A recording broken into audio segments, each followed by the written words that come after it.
Kyrtong juga sang Voice of the People Party Dr. Ricky AJ Singkan. Hak sengi bagi patba kelemi ban tabut nak ban jit yaki MP batma polok Sabha. Ulah ban jengok yaki kata ban teligi juga tabut kepada nang ba Shalong. Ya Dr. Ricky lasan ranang lu deki kata ngot kini ngam jeng sang Voice of the People Party. Kini kedai ke bau Dr. Singkan lapan pau. Hajakan pada pasal kebor Halor kajeng Kyrtong juga sang BPP. Results and hearing news from all over the Sabha councils, I mean the parliamentary seat, that people waiting in the queue right from morning. This is a very positive sign, and so as a party we really look forward for a very good result. Yeah.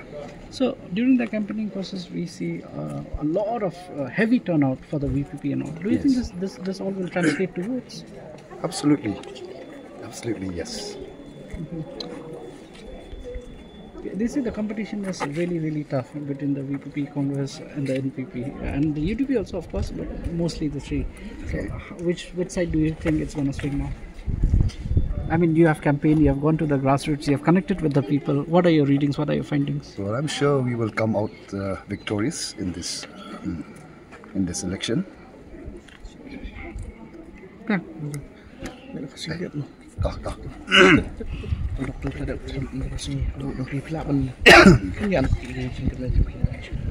Kum ke parti ni don ke cingkermen ke bakrau ke election. Kam tam abang yo snow gi kubor na keling sodong na duk dang step. Kibri kibala dek ban yang lain dek kapor gitu san baji gitu. Kati kai we kedak ke ba smutanat ba ba ulah terang shisha ia kata kesengi bat dei kata hikelong ka dak ke bapau jom kata kejing terang kejing amnot jom ki ban I no ya kejing kala ganika kenti I lagi dan tidak sengiba kidon gini je sapriang gini kubor thok atau kena sama pakai di aku PE begini kalau abang kata desi MP kam pi apa kini kana kiba usti kiba bakin pendon kam dah thok ke syukur kata ko dek kajing thok ke syukur yo yo pai ba ma ni kum ke parti nadu ke sengi ke banikong ni persang banlek pensyai pensmutu upai ba omong bastat upai ba omong basyempang upai ba oban tip ialah ke jongka mai la ke jongka hok ialah ke bor kum onong tap vote dan rai kidon dai kini kiba yalam bakla bat kini kam dai ke sin ke banikong kani kadi kadak ba kidon ki bersyukur tang ban syupen be upai ba ban syuthok ban syukur upai ba la begini kisnam aro balik now kalong ke asosiasi kan kum kadi kapor ban pinak kwa ban be ban syuthok ban syukur ban yalam baklai ba kapong ke ba sultan hat ke ikanat kan ingim don kan hunu kejeng atatin parti hi ki ba hi ki la sutu ki la shai bat kunta i kejeng start kejeng ba the same thing in English only. We have seen that just yesterday there were so many news clips circulating trying to connect VPP with the BJP and all of that.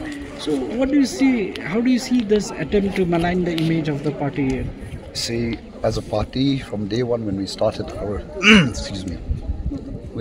our campaign, our objective throughout the campaign is to educate people, to make people aware of their rights and of the power of people.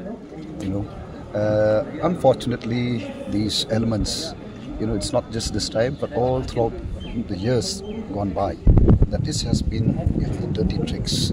Instead of educating people, instead of enlightening people. So even this time also they've tried, but people are now, are aware of their rights. People they now know what politics is all about. After we, as a party, the Voice of the People Party, have been traveling all throughout the length and breadth of this